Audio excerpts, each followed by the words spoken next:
kilometrlə gedən yol yalnız bir addımdan başlayır və bu addımın sonsuz dərəcədə uğurlu olması üçün insana yalnız və yalnız bir xüsusiyyət lazımdır: əzmkarlıq. Bugün Xəzərin sahilində əziz tamaşaçılarımız sizinlə əzmkarlığımıza, sevgimizə və sizin bizə olan sevginizə güvənərək uzun bir yolun ilk addımındayıq və uğurlu addımı ilə də öz həyat yolunu davam edən gözəl bir sənətkarımız bugün bizimlədir. Azərbaycan mədəniyyətinə xidmətlər göstərən, Azərbaycan mədəniyyətinə ta doğulduğu bir gündən bu sözü böyük məsuliyyətlə deyə bilərik ki, bugünə qədər də öz dəsti xətti ilə nümayiş etdirən bir insan bugün bizim Xəzərimizin sahilindədir. Xəzərimiz bugün meyxoşdur və hesab edirəm ki, bunun bizə yansıtdığı enerjini də biz sizə yansıda bilirik. Hər vaxtınız xeyirli uğurlu olsun, gününüz hər zaman gözəl keçsin və bizimlə olasınız. Qonağımız kimdir? Qonağımız, siz çox zaman onu belə deyək, bəzi obrazların baş rol və yaxud da ki, ikinci dərəcə rol olmasından asılı deyilməz məqamlar. Onu kim necə təqdim edir əsasdır. Bu mənada Sahib Paşazadə bizim dəyərli sənətkarlarımızı hər zaman tarda müşahidə edən bir insan, əməkdar artist, bizim Beynəlxalq Muğam Mərkəzinin rəhbəri və gözəl ziyalımız. Təşəkkür edirəm. Bugün Xəzərin sahilindədir və biz bax, arxamızda koskoca Xəzərimizi hiss edirik, ruhumuzu ona təslim edirik. Sahib bəy, və hesab edirəm ki, siz də bax, bizə verilən bu zaman çərçivəsində ruhunuzu bizə təslim eləyəcəksiniz. İnşallah, təşəkkür edirəm. Xoş gününüz olsun, təşəkkür edirəm. Belə gözəl bir təqdimatdan sonra biz də kökləndik həmin notlara, musiqiçi dili ilə desək. Sahib Paşazadə Bakılıdır, Sahib Paşazadə Xəzərçidir. Xəbəriniz olsun ki, artıq qonaqlarımız müəyyən kateqoriyaya bölünürlər.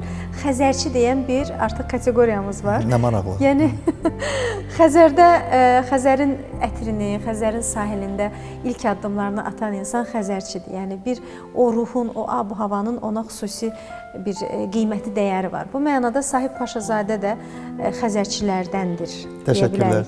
Bəli, uşaqlığımız, gəncliyimiz, yəni yeniyetməliyimiz məhz Xəzərin sahilində keçib desəm yanılmaram. Çünki bağımız Bilgəhdədir. Bizim yəni əslimiz də Bilgəh kəndindəndir, qəsəbəsindəndir, belə desək. Yəni hər yay biz orada 3 ay demək olar ki, hər gün biz Xəzərin sahilinə gedirdik. Yəni bacılarım, qardaşlarımla, ailəmizlə birlikdə, dostlarla birlikdə. Yəni uşaq vaxtından üzməyi də öyrənmişik. Yəni Xəzərin o ab-havasını. Çünki dəniz hər gün eyni olmurdu. Yadıma gəlir ki, hər gün, hətta yayın özündə belə, havanın ən yaxşı çağında belə onun rənginin fərqliyi olmağı, ləpələrinin, dalğalarının, ümumiyyətlə o bizə verdiyi o ab-hava tamam fərqli tonlara, rənglərə düşürdü. Hərəsinin də öz gözəlliyi var idi. Hətta Xəzər təlatümə gələndə belə, yəni sakit olanda belə, hərəsinin bizim öz çaraları var, özümüzə kökləndiyimiz ruhlar, notlar var və siz də bugün belə deyək, bizi ona kökləyirsinizsə, nə xoş bizə.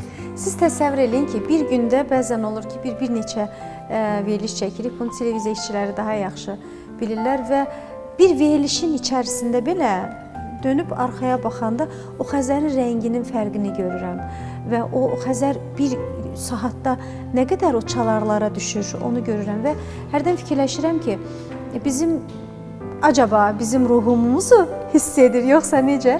Amma o da canlıdır, canlı orqanizmdir və o da insan kimi müəyyən əhval-ruhiyyələrin fövqündə, təbiətlə, günəşlə, hava ilə, buludla təmasında öz rəngini dəyişir. İnsan da belədir, Sahib bəy. İnsan da özünü formalaşdırmaq üçün təbii neymətlərin fonunda özünü realizə eləyə bilir. Sahib Paşazadə təbiətin müəyyən bir ahəngində öz ruhunu, öz varlığını, öz mənini tənzimləyir, yoxsa ki, onun üçün konkret rutin var və özünün qarşısına qoyduğu bir məqsəd var və o məqsədlə bəzi, bax, bu belə poetik, romantik, sentimental hisslər təsir eləmir. Düşünürəm ki, ümumiyyətlə, biz yaradıcı insanlar, incəsənət insanları, bütün insanlar həssasdırlar, bütün insanların təbii ki, öz əhval-ruhiyyəsi var. Amma yaradıcı insan, yəni incəsənət insanı birbaşa olaraq hisslərlə, bizim işimiz hisslərlədir, belə deyək. Ona görə bizdə o hisslər daha, mən düşünürəm ki, bir qədər daha həssas olur, daha qabarıq olur da. Yəni, düşünürəm ki, məsəl üçün, orta yaşlı bir kişi xeylağı, ümumilikdə mən düşünürəm, oxuduğumuza görə, gördüyümüzə görə, bu insan ağlı ilə ailəsini idarə etməlidir, işini idarə etməlidir. Yəni belə deyək, əzmkar olmalıdır, yəni irəli getməlidir. Bax sizin dediyiniz o rutin məsələləri, məqsəd məsələləri. Amma bizim işimiz birbaşa hisslərlə bağlı olduğuna görə, yəni bax artıq burada artıq yaş, hətta sən 70 yaşında ola bilərsən belə, müəyyən qədər hisslər öz rolunu ona görə yaradıcı insanlar hərdən kövrək olur, hərdən yox. Kövrək olurlar, onlar emosional olurlar, onlar tez sevə bilirlər, onlar tez vurula bilirlər, onlar tez inciyə bilirlər, bir baxışdan, bir sözdən. Yəni təbii ki, bu yaş keçdikcə biz bunu tənzimləyirik, təcrübə bunu üstələyə bilir. Amma yenə də onun içərisində həssas bir uşaq saflığı, incəliyi olur. Ona görə düşünürəm ki, bax təbiətlə bağlılıq, mənim özümə gələndə məsəl üçün tez ölkələrdə tez-tez gedirik, vətənimizin bir çox mənzərəli yerlərində oluruq, təbiət qoynunda oluruq. Çox böyük bir təsiri vardır, çox böyük bir təsiri vardır. Sadəcə bir baxış, sadəcə bir nəzər salmaq yetər ki, istəyir dağlara baxırsan, istəyir hansısa bir şəlaləyə baxırsan, istəyir, nə bilim, mən çox sevdiyim məqamlardan biridir ki, tək adada ola bilirsən tutaq. O sənə tamam başqa bir əhval-ruhiyyə verə bilir və onunla da özünü kökləyirsən, sonra isə məqsədlərə doğru yönəlirsən. Çünki sırf məqsədli olsaq, sırf belə deyək, öz işinin dalınca getsən, mən düşünürəm ki, bir qədər çərçivə daxilinə düşə bilirsən. Çünki bizim ruhumuz azaddır. Və o azadlığın içərisində birinci olaraq təbii ki, Allaha bağlılıq, Allaha inan və onun fonunda artıq təbiətin qoynunda olmağın mən düşünürəm ki, çox maraqlı bir musiqi parçaları, mən musiqiçi olaraq deyirəm, rəssam işi ola bilər, bəstəkar işi ola bilər. Çox maraqlı musiqiyə təsiri vardır. Yəni biz baxanda ki, məsəl üçün böyük musiqiçilərə, hansılar ki, birbaşa təbiətlə təmaslı olmuşdular. Böyük rəssamlara, hansı ki, birbaşa, məsəl üçün, Qagen kimi gedib Afrikada yaşamışdır, Tahiti adasında yaşamışdır. Yəni, və yaxud hər hansı bir, yəni çox misal gətirmək olar. Məsəl üçün, hər hansı bir bəstəkar mütləq şəkildə gedib başqa ölkələri görürdü. Rəssam gedirdi, mütləq İtaliyanı görməliydi. O vaxtki dövrlərdən danışıram ki, sonra gəlirdi, onu öz əsərlərində əks etdirirdi. Bax, musiqiçi olaraq da hər hansı bir kitabı oxuyuruqsa, hər hansı bir səfər ediriksə, hər hansı bir təbiət qoynuna gediriksə, bilavasitələr o sənə dünya görüşünü zənginləşdirir. Sonrası sənin sənətində, musiqiçisənsə sənin ifanda, danışığında, dünya görüşündə öz əksini tapır. Baxmayaraq ki, Xəzərçisiz və hər zaman Xəzər sizin üçün sizdən biridir. Amma bugün Xəzərin sahilində siz gəzib var-gəl eləyəndə Xəzərin özünə bugünkü Sahib Paşazadə hansı sözləri deyər, hansı şükranlıqmı, yoxsa hələ yolun yarısındayıqmı? Tam səmimi olaraq, ümumiyyətlə illər boyudur, hər gün şükür edirəm mən Allah Taalaya, uca yaradana, hər gün. Yəni, hər onun bəxş etdiyi mən ona hədiyyə deyirəm, qismət deyirəm, yəni uğur deyirəm. İstəyir, yəni bizim adicə nəfəs almamızdan tutmuş, hər hansı bizim addımımıza qədər mən hər gün şükür edirəm, yəni ümumilikdə. Və eyni zamanda bax, o Xəzərə baxdıqda düşünürəm, təbii ki, keçmişə baxırıq, hər gün baxırıq ki, hansı yolu gəlmişik. Bayaq sizinlə biz veriliş başlamamışdan öncə bir söhbət etdik və düşünürəm ki, məsəl üçün mən belə düşünürəm, Allahın işinə qarışmaq kimi çıxmasın, hər halda ortalama, yaşımızın hardasa bir orta dövrlərinə gəlib çıxırıq. Təbii ki, qarşıda çox məqsədlər var, çox arzular var, çox istəklər var, çox mətləblər var ki, Allah onların hamısını qismət eləsin. Düşünürəm ki, ortasında, amma eyni zamanda o böyük şükürlərin mənim dilimdən düşmür. Çünki geriyə dönüb baxda, deyirlər, xaricilərin bir sözü var ki, kürəyinin arxasında nə dayanır? Təbii ki, bu bizdə də var. Yəni, o kürəyinin arxasına baxanda, keçmişə baxanda, gəldiyin yola baxanda, tələbəçilikdən, şagirdçilikdən, bax, bugünə qədər gələndə düşünürəm ki, azdan çoxdan nəyisə nail oluruqsa, hər hansı bir uğurlar baş verirsə, təbii ki, birinci növbədə Allah Taalanın, ikinci növbədə təbii ki, burada çox komponentlər var ki, müəllimlərin zəhməti, valideynlərin zəhməti, öz istəyin, yəni hansısa bir insanın, onları hamısı olaraq və düşünürsən ki, nəyisə nail olursansa, şükürlər edirsən ki, bax, bu Allah onu qismət elədi. Təbii ki, İnsan arzularladır, insan ümidlərlədir, insan yəni həmişə gələcəyə baxır. Mənim də bu dəqiqə hal-hazırda başladığım və inşallah ki, bitirmək istədiyim məqamlar var, arzular var, istəyərəm onlara çatım. Çox maraqlı məqamdır və düşünürəm ki, və hərdən üzüm gülümsəyir, baxıram, düşünürəm. Təbii ki, içimdən bir hüzur olur, içimdən bir rahatlıq keçir və düşünürəm ki, insan pillə-pillə ucaldıqca, insan kamilləşdikcə, müdrikləşdikcə o daha rahatlaşmalıdır, daha huzur tapmalıdır. Hərdən mən bunu əksini görürəm bəzi insanlarda, bəzi tərəf müqabillərdə ki, əksinə sən hər hansı bir yəni rahat olma. Çünki insan bir şey əldə edəndən sonra onun istəyir dəyərini bilir, istəyir hərdən baxırsan ki, heç bunun üçün o qədər can atmağa dəyməzmiş. Yəni belə məqamlar var insanların həyatında. Onları keçdikcə o müdrikləşmə məqamları gedir. Amma əfsuslar olsa ki, hərdən o müdrikləşməni görə bilmirəm ətrafımda və düşünürəm ki, bəlkə mən səhvəm. Amma sonra oxuduğum kitablara, ağsaqqallarla söhbət edəndə, ümumiyyətlə belə deyək, özümüzdən böyüklər, müdriklərlə söhbət edəndə görürsən ki, yox, məncə sənin bizim yolumuz düzdür ki, insan müdrikləşdikcə, hər hansı bir addımları atdıqca daha rahat, daha təmkinli olmalısan, daha yol göstərən olmalısan, daha açıq ürəkli, geniş ürəkli olmalısan, onda Allah sənə 2 qat verər, çünki sən də onu paylaşırsan. Tamamilə haqlısınız və sizin o təsbitinizdə müəyyən psixoloqların insanlara uğur hekayələrini yaşamaları üçün dedikləridir. Sizin o təsbitləriniz ki, siz onu ya bilərəkdən, ya bilməyərəkdən tətbiq edirsiniz. Yəqin ki, Tanrının lütfüdür. Ən birinci məsələ qəlbini Tanrıya bağlamaq və şükranlıq. Bütün mənalarda bir təşəkkür hissi insana həm ruhunu, həm sağlamlığını tənzimləyir. Bizim sağlamlığımızı tənzimləyən daha bir məqamımız var. Sahib bəy, bu çaydan sizə içməyi tövsiyə edirik. Buyurun. Məmnuniyyətlə. Özdə çay həvəskarıyam. Xüsusilə də sizə bir söz deyim, bəlkə tamaşaçılar üçün maraqlı da olar. Mən çox yaxşı çay dəmləyə bilirəm. Nə gözəl. Özdə ki, çaya qarşı çox həssasam, belə deyək, kaprizliyəm ki, yəni onun rəngi, onun dəmlənmə prosesi var. O biraz yaxşı olmayanda, məsəl üçün deyirəm ki, niyə belə olmadı? Məsələn, qonaq getdiyimiz yerlərdə və yaxud işdə artıq xasiyyətimi və yaxud evdə təbii ki, birinci olaraq evdə xasiyyətimi bilirlər ki, çayın rəngi, çay məsələn xoşlayıram ki, çayın rəngi olsun. Yəni o pürrəng sözü var məsələn. Çayın rəngi olmalıdır, bəli. Çayın rəngi, onun dəmlənmə prosesi və doğrudan da çay mərasimi mən sizə deyərdim, əslində elə böyük bir fəlsəfədir. Yəni bu şərqdə başlayıb təbii ki, Çindən gəlir, Çin fəlsəfəsi olub. Yəni o Yaponiyada, yəni mən bu barədə oxumuşam, hətta orada yəqin ki, maraqlı olar. Mən bir qədər haşiyələr kənara çıxmağı sevirəm. Gəlin onda biz bu çayımızı içək. Çünki işarə ilə reklamların zamanıdır və bu çay Hacı Seylon çaylarıdır və bu Şri-Lanka torpaqlarında yetişdirilən kollardan hazırlanır və bizim ölkəyə qədər gəlir çıxır və biz hamımız sevə-sevə bu dadı dadırıq və inanın ki, qonaqlarımız da çox bəyənir. Sizə isə obyektiv cavab vermək qalır. Bax belə, əziz tamaşaçılarımız, görürsünüzmü? Ailədə, münasibətdə, dostluqda, işdə hər zaman yaxşı dəmlənmiş gözəl çay bizim bütün əhval-ruhiyyəmizi tənzimləyir və təsir edir. Hacı Seylon çaylarını biz sizə tövsiyə edirik. Qısa bir aradan sonra biz buradayıq. Sahib Paşazadə bizimlədir və Xəzər də bizimlədir. Verilişin baş sponsoru Hacı Seylon çayları. Verilişin baş sponsoru Hacı Seylon çayları.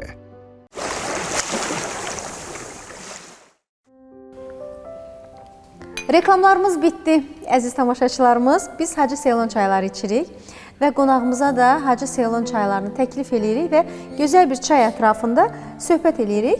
Bugün Sahib Paşazadə bizim qonağımızdır.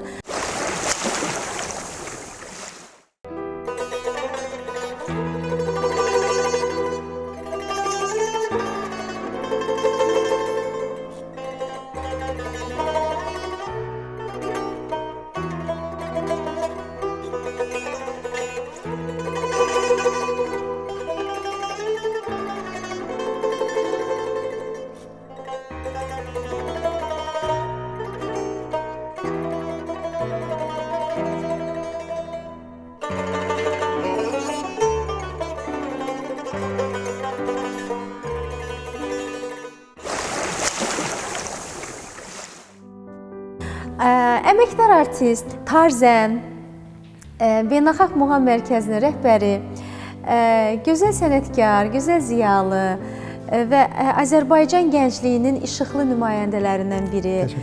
Bu bizim üçün çox vacibdir. Özü sözü bütöv, öz mövqeyində, öz istəklərində dəqiq. Bu çox vacibdir insanın formalaşması üçün və biz də Sahib Paşazadəni tanıdığımız kimi sizə də tanıtmağa qərara gəldik və ümid edirəm ki, bu bizimlə olan söhbət tamaşaçılarımız üçün də fərqli yöndə gözəl bir emosiya bəxş eləyəcək.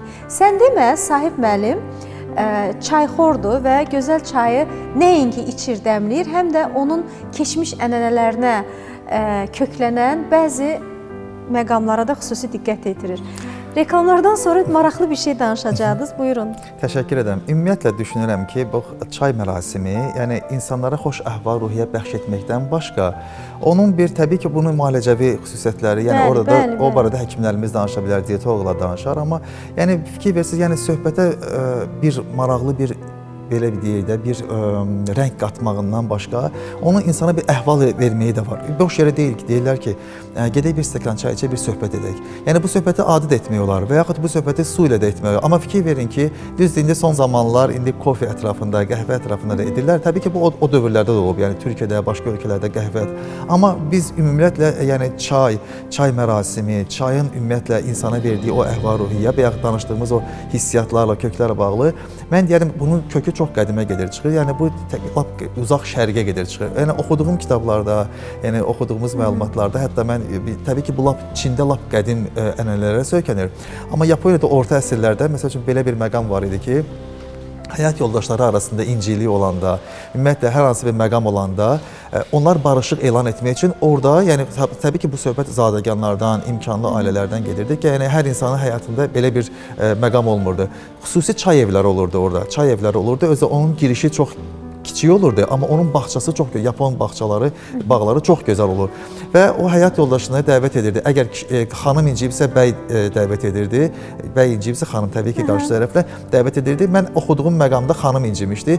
Bəy onu dəvət etmişdi ki, məsələn, adətən saat 11-12-dən sonra gəlirlər, saat 4-ə qədər, 5-ə qədər həm söhbət edirlər, həm çay mərasimi edirlər və ümumiyyətlə bu məsələni müzakirə edir və sonra oradan səhər xoşbəxtcəsinə çıxırdılar. Yəni bəyin borcu idi ki, xanım gələnə qədər hətta ağaclardakı o lampalardan tutmuş, bütün o yolun təmizlənməsi, çay mərasiminin araya ərsəyə gəlməsə və xüsusilə onlar çox böyük önəm verirlər çaydanlara, servislərə, fincanlara, çayın dəmləmə prosesi. Bu bütün böyük bir fəlsəfə idi əslində orada və xüsusilə də danışmırdı orada. Demək olar ki, orada hisslərlə, hərəkətlər ilə, jestlərlə, mimikalarla və sonda yəqin ki, orada mən oxuduğumda öyle ki və sonda barışıq elan olunurdu və çay mərasimindən sonra demək olar ki, yəni bəylə insanlar yenə yollarını davam edirdilər uzun illər boyu.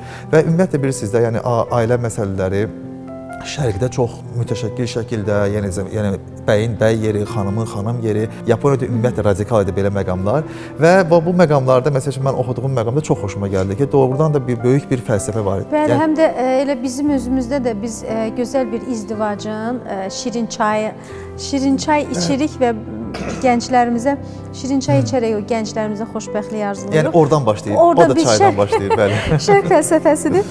Əslində bax sizin bu həyat hekayənizdən bir sual çıxır Sahib bəy. Ailə dəyərləri. Bugün ailə dəyərləri və tarixə köklənən ailə dəyərlərimiz, müasirlik və keçmiş. Bunun orta xəttini necə tənzimləmək olar? Necə düşünürsünüz? Bir gənc kimi, bir ziyalı kimi və eşidəndə çox yaxşı mənada təəccübləndim və mükəmməl şəkildə sizi təqdir elədim. 4 uşaq atasıdır Sahib müəllim. Təşəkkür edirəm. Artıq bax bu cəmiyyətə 4 insanı yetişdirmək, bu cəmiyyətə 4 insanı töhfə vermək, bu inanın böyük qəhrəmanlıqdır. Çox sağ olun. Ailə dəyərlərini Sahib Paşazadə necə dəyərləndirir və cəmiyyətdə bəyəndiyi, bəyənmədiyi məqamlar hansılardır? Çox bu dəqiqə aktual bir mövzuya toxundunuz. Bir mənalı olaraq düşünürəm ki,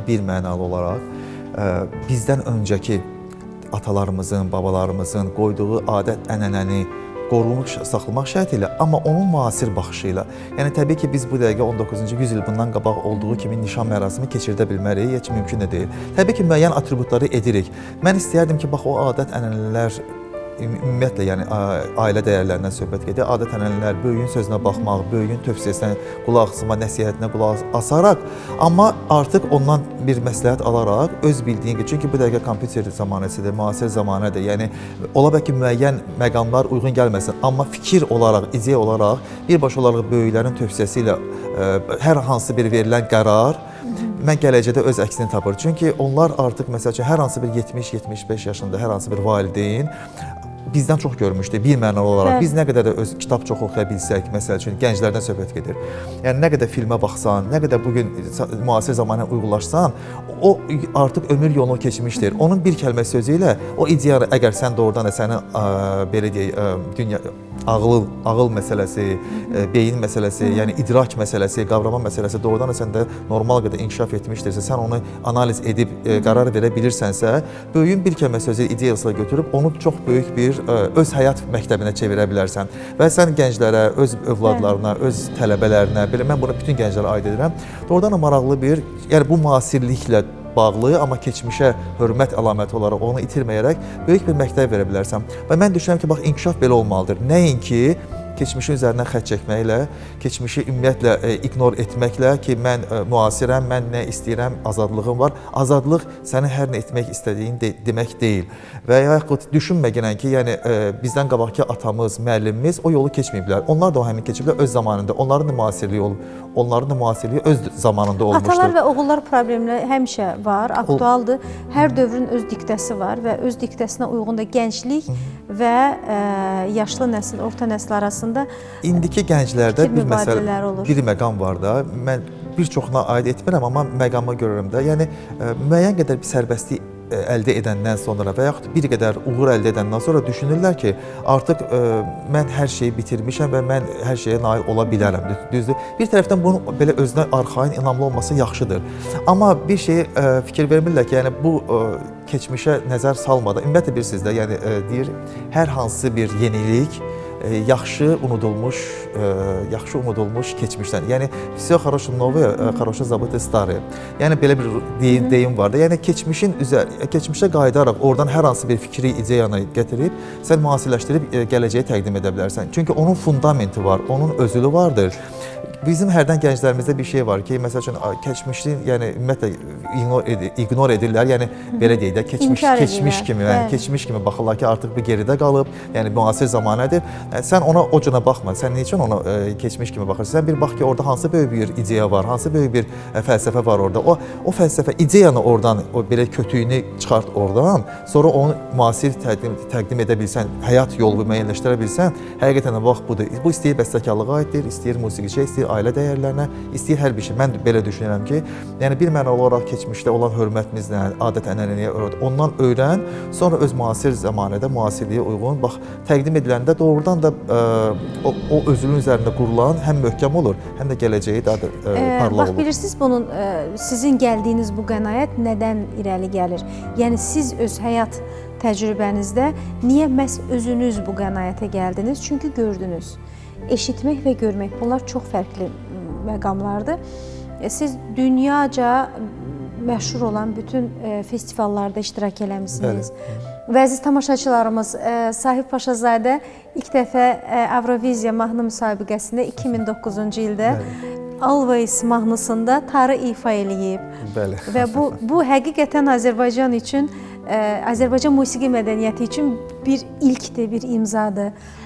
O cümlədən Özbəkistanda Səmərqənddə keçirilən festivalda siz Grand Prix mükafatı almışsınız və o festivalın tarixində ilk ifaçı, yəni instrumental alət ifaçısı olan bir Azərbaycanlımızdır ki, o mükafatı ilk dəfə alıb və siz dünya şəhərlərini gəzib, orada konsert proqramları ilə çıxış edirsiniz və bunu müğənni deyil, bunu öz səsi ilə, gözü ilə, bədən dili ilə təqdim edən biri deyil, o sadəcə alətin dili ilə çatdıra bilir və bu çox iki qat çətin məqamdır və orada o uğuru qazanmaq artıq bilavasitə həm də şücaət tələb edir və ora tamaşaçısı ilə, əcnəbi tamaşaçı ilə ölkə tamaşaçısının arasındakı o fərqdən irəli gələrək siz o qənaətə gəlirsiniz ki, biz özümüzü, biz öz mənimizi, biz özümüzü qorumalıyıq ki, onun üzərinə gələn müasirlikdə öz əksini uğurla tapsın. Siz bir vasitə olaraq mənim ifaçılığımı bir neçə cümlə ilə analiz edə bildiniz. Yəni, mən sizə əvvəla təşəkkürümü bildirirəm. Bilmirəm, sizin musiqi biliyiniz, yəni musiqiçi olmusunuz, olmamısınız, amma hər halda mənim çox xoşuma gəldi. Sizə qısa bir kiçik bir məqamı demək istərdim. Yəni ümumiyyətlə bu məqamı neçə illərdir öz üzərimdə, yəni o ifaçılıq dəstək xəttimin üslubunun araya ərsəyə gəlməsindən söhbət gedir, onun inkişafından. Bax, deməli dünyaca məşhur Fes festivalı, Fesdə bir Sufi festivalı var, Sufi musiqi festivalı var. Mərakeşin Fes şəhərində keçirilir. Çox ünlü bir festivaldır və ora belə deyək də, hər musiqiçi orada belə vizit kartı ala bilmir, hər musiqiçinin orada ifası, yəni belə deyək, bir şans hesab olunur. Təsəvvür edin ki, orada Ravi Shankar kimi, orada Nüsrət Fatih xan kimi, indiki hal-hazırda Sami Yusif kimi, bizim Alim Qasımov, dünya şöhrətli sənətkarımız Alim Qasımov və digər Azərbaycanın bir neçə musiqiçiləri həmin o festivala yer almışlar və bu bizim doğrudan musiqimizin, muğamımızın gücündəndir. Amma bugünə qədər yalnız xanəndə, ansambl şəklində olaraq orada iştirak etmişlər, söhbət Azərbaycan musiqiçilərindən gedir. Və ilk dəfə olaraq ki, bax bu illəri may ayında, yəni mən o Səmərqənddəki bizim ikiliyimiz var. Yəni Kamran Kərimovu mən efir vasitəsilə salamlayıram, Nağara ifaçımız, əməkdar artist. Yəni tar və nağaranın ikiliyi, yəni tar və nağaranın müşahidə ilə təsəvvür edin ki, yəni xanəndəsiz, cəmisi 2 alət, ən az hesab olunan bir ikili, yəni burada trio var, kvartet var, bir çox ansambllar vardır. Onunla bir yerdə biz Grand Prix mükafatı qazanmışdıq Səmərqənddə və elə bir ki, Səmərqənd festivalından sonra bizi dünyanın bir çox festivallarına dəvət etdilər. Yəni dünyanın bir çox şəhərlərində konsertlərimiz olmuşdu. Bax, bu məhz bu ikili ilə. Və yenə həmin o ikili ilə, belə deyək, Mərakeşin Fes festivalına biz dəvət aldıq may ayında. O Sufi festivalda. Təsəvvür edin ki, orada elə insanlar gəlir ki, yəni orada yerli ətrafdan başqa bütün dünyanın böyük musiqişünasları, menecerləri, prodüserləri, musiqi xiridarları, el dili ilə desək və onlara bilavasitə olaraq muğamı təqdim etdik biz. Və muğamdan sonra mənə suallar verildi. İfamızdan sonra suallar verildi. Bir dənə onu deyə bilərəm ki, yəni ifamız ayaq üstə alqışlandı. Bizi 2 dəfə, 3 dəfə səhnəyə qaytardılar. Tezdən bir də gəldi səhnəyə. Yəni bu muğamın musiqinizin gücündən irəli gəlir. Orada sual verirlər ki, muğam haqqında sözünüz, fikriniz, yəni nə düşünürsünüz? Bax, bayaq sizə dediyim o fikir o idi ki, mən orada demək olar ki, Qurban əmidən, Mirza Mansurdan, Bəhram dayıdan, biz onları el dili ilə belə deyirlər də, Hacı Məmmədov, yəni bütün öyrəndiyimiz tarzənlərdə və bugünkü müasir tarzənlərdə öyrəndiklərimi, onları hamısı müasir şəkildə olaraq, sahib olaraq onlara təqdim edirdim. Amma o demək deyək ki, mən 19-cu əsrdə olduğu kimi muğamı təqdim edirdim. Elə çalsam, bu dəqiqə biz, yəni, daha darıxdırıcı olar, açıq deyək. Always mahnısında biz o məqamı necə gözəl, o tar hissəsi. Bayışarızın kiçik bir hissə. Onu 20 dəfə məqam ifa etdim oradan. Oradan sonra Araş və digər bizim bir musiqi ilə məşğul olan Azərbaycanlı həmkarımız o parçanı seçdilər oradan. Bax, o məqam oldu orada ki, mən onu müasir şəkildə təqdim edəndən sonra tam insanlar hamısı başı ilə öz fikirləri dedilər ki, çünki bilirsiniz, müasir zamanədir. Amma müasirliyi mən necə təqdim edirəm onlara? O əvvəlki bünövrənin köklərinin üzərində. Çünki və orada da biz burada dərya var, çox böyük dəryalar var. Ona görə gənclər hərdən deyəndə ki, yox, biz yalnız gələcəyə baxırıq, keçmişə baxmaq olmaz, yox. Keçmişdən ilhamlan gələcəyə baxkina daha da böyük, möhkəm özül ilə baxa bilərsən. Tamamilə doğru. Bax, bunu hər kəsə tövsiyə edirəm. Sizin bu sözləriniz lozunq olaraq ərmağan olsun gənclərimizə. İnanın ki, əziz gənclərimiz, əgər bizi izləyirsinizsə, bizə baxırsınızsa, uğurun ən gözəl açarı keçmişdən qaynaqlanıb, keçmişdən yararlanıb, bugündə özünüzdə onu həzm edib, sintez edib, gələcəyə ötürməkdir. Və yalnız uğurun, deyərdim ki, çox böyük faizi bundan asılıdır. Sahib bəy də təcrübəsinə köklənərək bunu deyir. Sahib bəy, çayımızdan içək, artıq reklamlarımızın zamanıdır. Və Sahib bəyə bizim sürprizimiz var, əziz tamaşaçılarımız. Bu artıq o qədər söhbətimiz maraqlı keçir ki, mən əslində indi vermək istirdim, amma sizin o dəyərli fikirlərinizi bölmək istəmədim. Hacı Seylon çaylarından içirik, boğazımız qurumuşdu, yaşlayırıq və keçid alırıq növbəti məqamımıza. Siz də bizdən ayrılmayın, siz də gözəl çay dəmləyin və siz də öz düşündüklərinizi, öz fikirlərinizi, öz həyat təcrübələrinizi heç bir zaman bölüşməkdən çəkinməyin. Bu məsləhət deyil, bu həyatın qanunudur. Verilişin baş sponsoru Hacı Seylon çayları. Hər zaman biz əzizlərimizi, dostlarımızı çay süfrəsinə dəvət edirik. Çünki bilirik ki, çay bizim əhval-ruhiyyəmizə çox gözəl təsir eləyir. Əsl dəmlənmiş pürrəngi çay isə bizim bütün məsələlərimizi həll eləyir deyə bilərik. Bəs əsl çayı biz necə seçib alaq deyə sual versəniz, heç düşünmədən sizə deyərəm ki, bu Hacı Seylon çaylarıdır. Bəs bu çayları hardan alaq deyə soruşsanız, sizə cavab verərik ki, bu Tayqa Store marketlər şəbəkəsində var və bütün çeşidlərdə çayları siz oradan seçib ala bilərsiniz. Peko var, Opa var, yaşıl çay var. Hətta daha tez dəmlənməsi və daha tez içməniz üçün paket çayları da orada mövcuddur. Daha ətraflı məlumat əldə etmək istəsəniz, bu QR koda daxil ola bilərsiniz. Və məlumat üçün söyləyim ki, Hacı Seylon çayları Şri-Lanka torpaqlarında yetişdirilən kolların pöhrələrindən hazırlanır və Şri-Lanka hökuməti keyfiyyətinə əmin olmadığı heç bir məhsula bu keyfiyyət nişanının vurulmasına icazə vermir ki, bu Hacı Seylon çaylarında var. Hacı Seylon çayları imtina edilməyəcək təklifdir. Hər birinizin ağzınız dadlı olsun, süfrəniz ruzili, bərəkətli olsun. Hacı çay, imtina edilməyəcək təklif. Verilişin baş sponsoru Hacı Seylon çayları. Reklamlarımız bitdi. Sahib bəy bizimlədir. Sahib Paşazadə Xəzərin sahilindədir. Xəzərin sahilindən yenicə qoşulan bütün tamaşaçılarımızı salamlayıram və Sahib bəyin həyatı, rutini, onun bugünkü mövqeyi, onun yaşam tərzi, onun fikirləri, ideyaları və ərsəyə gətirdiyi müəyyən əsərlər artıq bugün onun tövsiyə edə biləcəyi bir məqama səbəb olur ki, haqlı olaraq. Çayımız Hacı Seylon çayıdır. Biz çaydan içərək sizlə əhval-ruhiyyəmizi bölüşürük. Sahib bəy, qaldığımız yerdən davam eləyək. Siz keçmişdən köklənərək, bax bugünə qədər gələn mənəvi dəyərlərdən danışdınız. Bugün Sahib Paşazadənin həm də şansı onu da gətirib ki, onun müəllimi, onun atasıdır. Həyat müəllimi, ailə dəyərlərini əks eləyən müəllim və peşədə ona bu yolu göstərən müəllim. Biz bax bunun üçün sizi şanslılardan hesab edə bilərik. Təşəkkür edirəm. Tarı özünüzmü seçdiniz, yoxsa uşaq vaxtı Tam sizə? səmimi deyim sizə. Bu arada bir neçə dəfə danışmışam. Əvvəla təbii ki, ilk tar müəllimi atam olmuşdur. Atam özü tarzan olmuşdur. Ağaverdi Paşayev xalq artisti, dirijor. Salamlayıram onu efirdən. Hər zaman mən ona Ağaverdi müəllim deyirəm. Bunu hamı bilir. İş vaxtı mənim üçün o Ağaverdi müəllimdir. Çünki bir yerdə işləmişik. Hal-hazırda da işləyirik Azərbaycan Dövlət Filarmoniyasında. Deməli, atam özü əvvəl tarçalan olmuşdu, sonra sənətini dəyişib dirijor və sıfırdan başlayaraq dirijorluqda bax bugünkü günə qədər gəlib çıxmışdır. O da ayrıca bir mövzudur.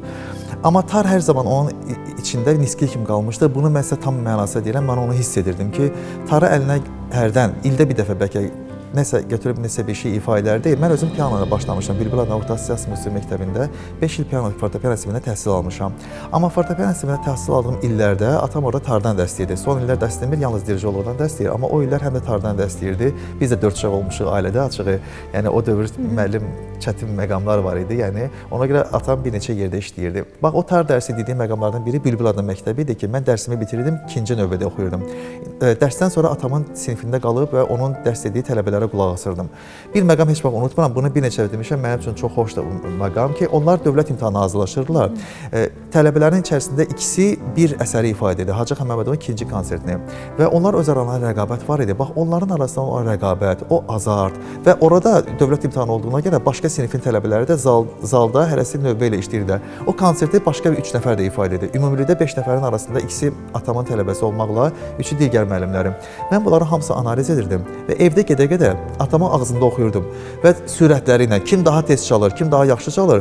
Atam sonra həmin onu dərsdə danışırdı ki, gedirəm evdə sahib başlayıb belə deməyə. Bu tələbələr bugünə qədər o tələbələr arasındakı, yəni mənim həvəsim var idi. 8-9 yaşım var idi. Mən tara 12 yaşından başlamışam. Və yaxşı günlərin birində, o rusların bir sözü var, один прекрасный день, yəni gözəl günlərin birində doğrudan da yay vaxtı idi. İnanınız ki, mən atama dedim ki, atam, mən tar çalmaq istəyirəm birdən-birə. Kiçik bir qəzetdən tar düzəldirdim, evdə ifa edirdim. Fortepianoda çox böyük həvəsim var idi. Mən bugünkü gündə elə pianoçu yoxdur ki, mən onun dünya tarixində onun yaradıcılığını izləyim və onun haqqında məlumatım olmasını istəyir. Bütün dünya musiqiçiləri, istəyir Azərbaycan pianoçuları, çox sevirəm piano alətini.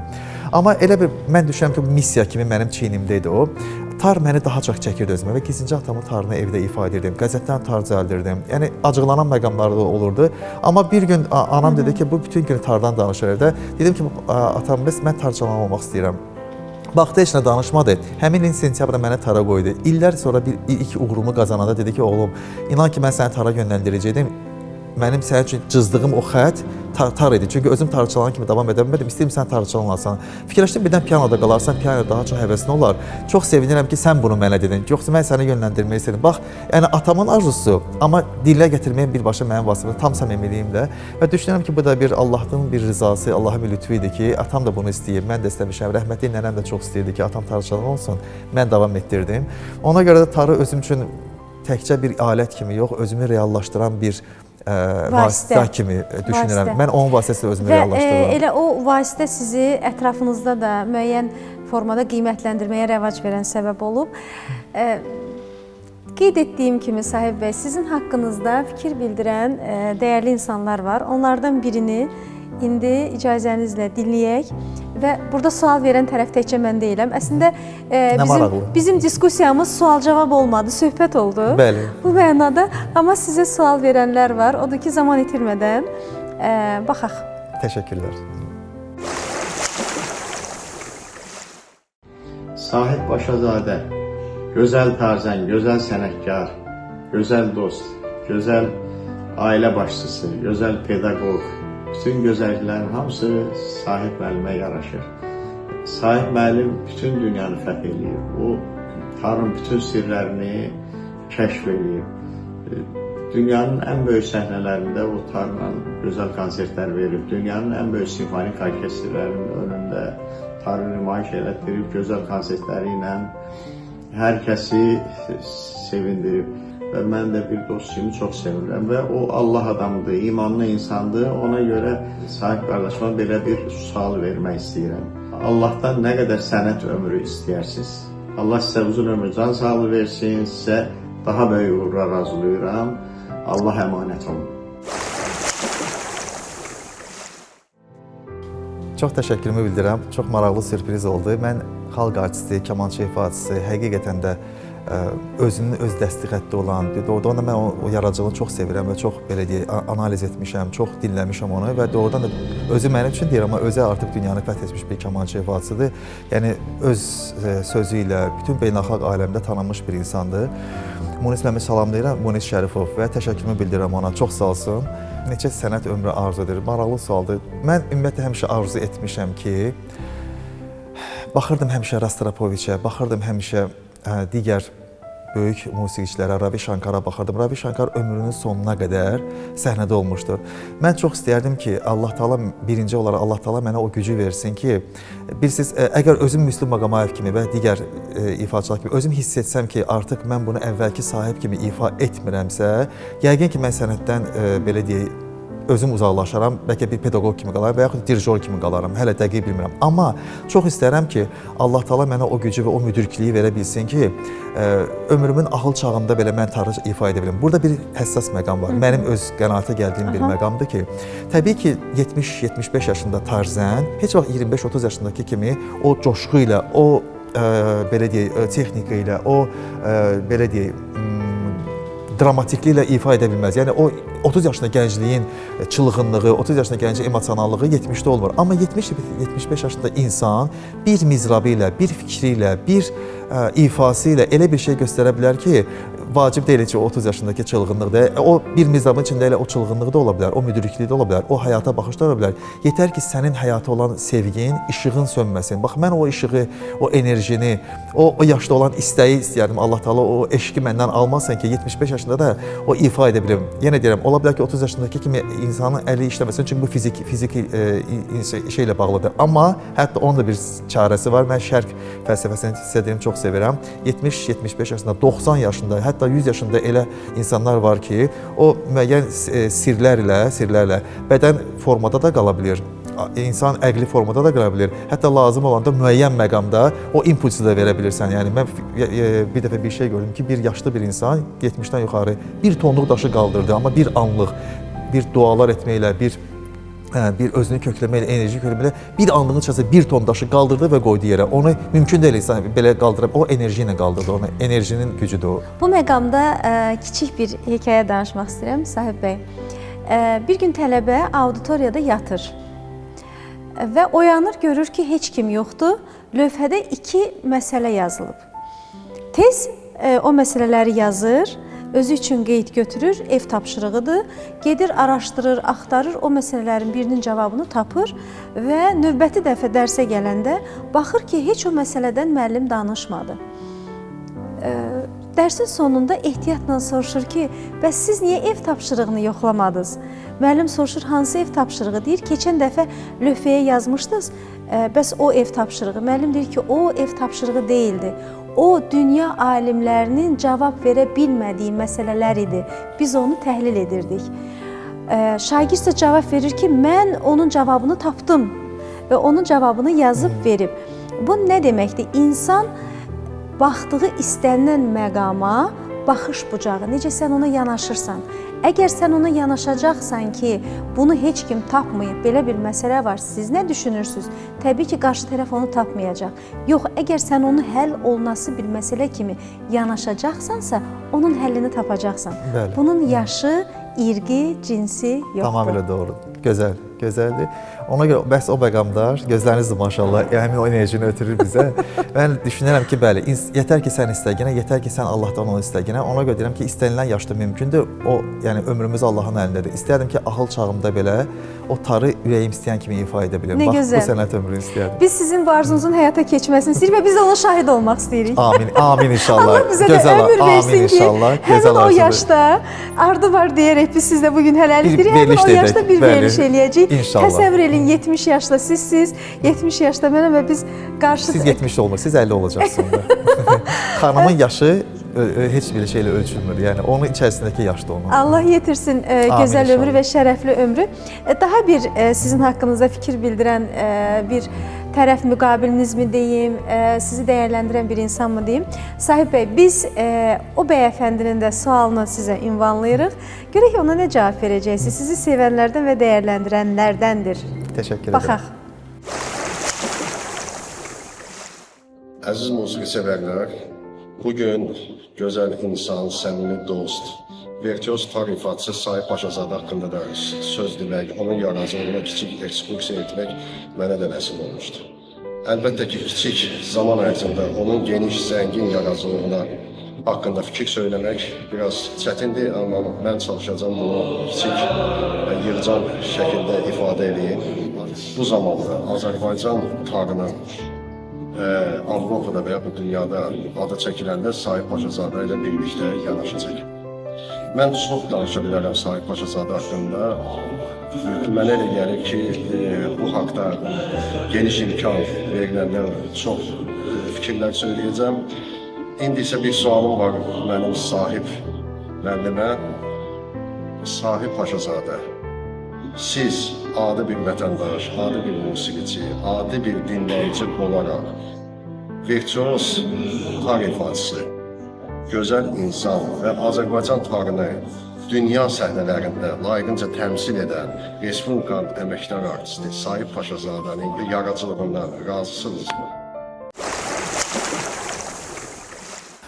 Mən təşəkkürümü bildirmək istəyirəm. Elçin Abbasov, Azərbaycan Respublikasının əməkdar mədəniyyət işçisi və eyni zamanda gözəl tarzən, gözəl musiqiçi, doğrudan həssas bir musiqiçi və eyni zamanda Azərbaycan Dövlət Akademik Filarmoniyasında Fikrət Əmərov adına mahnı və rəqs ansamblinin direktorudur. Eyni zamanda Ağaverdi müəllim də tələbəsi olub, mənim atamın tələbəsi olub və eyni zamanda Ramiz Quliyev bizim çox gözəl sənətkarımız onun tələbəsi olub. Yəni tarı bilən, tarı qiymət verə bilən bir insandır. Sahib Paşazadə haqqında nəyi söyləyə bilərdim? İnanırsınız, hərdən yaşımız artdıqca mən düşünürəm ki, görəsəm bunları mən etmişəm, yoxsa başqa bir insan edib mənə yerimə. Yəni Allaha sonsuz şükürlər olsun.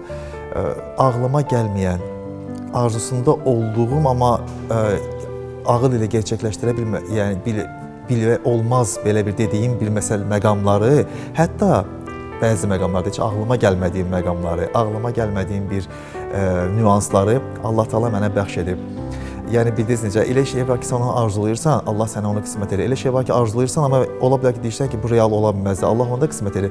Hərdənsə heç ümumiyyətlə sənin ağlıma gəlmədiyin bir böyük bir zirvələri, reallıqları Allah insana qismət edəndə o insanın ömür yolunu müəyyənləşdirən bir uğurlardır. O Napoleondan soruşublar ki, görkəmli şəxsiyyəti, böyük insanı nə müəyyənləşdirir? Dedi ki, onun qazandığı uğurlar. Yəni o uğurların hər birinin arxasında onun böyük bir həyat məktəbi, onun keçdiyi bir yol dayanır. Yəni o uğurlar insanı formalaşdırır. Ancaq axırda sonda sən hansı bir qərarı verəcəksənsə, yəni o yorulan uğurlardan nə çıxacaqsa, o yenə də Allahın bir qisməti və sənin içində olan o genetik xüsusiyyətlər məsələləri vardır. Bu mənim fikrimdir, artıq Napoleondan keçmişəm.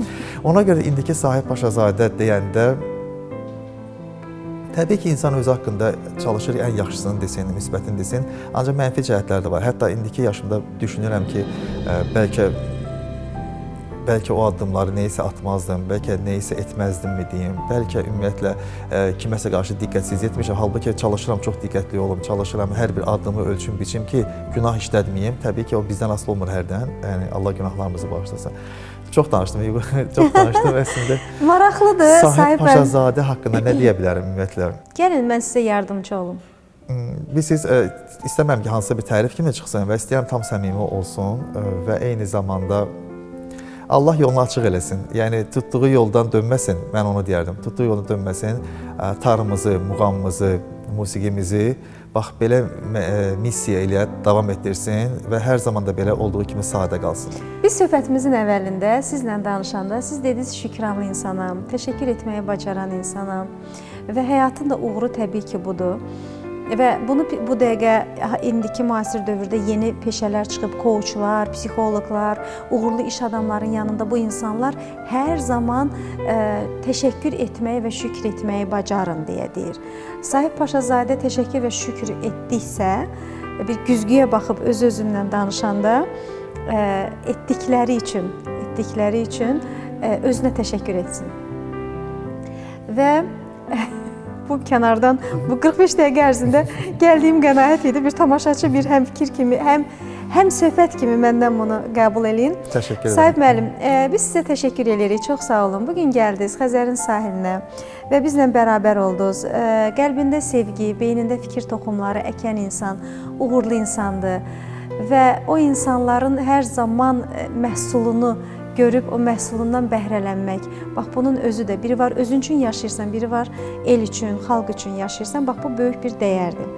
Artıq bizə verilən zaman başa çatdı və veriliş boyu içdiyimiz bu çaydan mən sizə hədiyyə edirəm.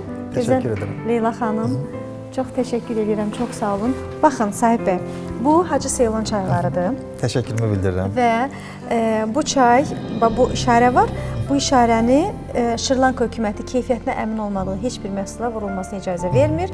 Bu var, bu bir Azərbaycan markasıdır. Təşəkkür edirəm hədiyyə üçün. Dəmləyin. Çox sağ olun. Və yazın, yaradın, ifa edin və biz də sevinək. Çox təşəkkürümü bildirirəm sizə. Verilişiniz çox gözəl idi, çox səmimi idi. Mən burada özümü Xəzərin sahilində həqiqətən də elə hesab etdim ki, ümumiyyətlə məkanda deyilik. Orada dənizin sahilində sizinlə bax o öz fikirlərimizi bölüşürük. Hədiyyəyə görə bir daha təşəkkür edirəm, necə deyərlər və növbəti verilişlərimizdə. Çox sağ olun. Qarşılıqlı əzizim.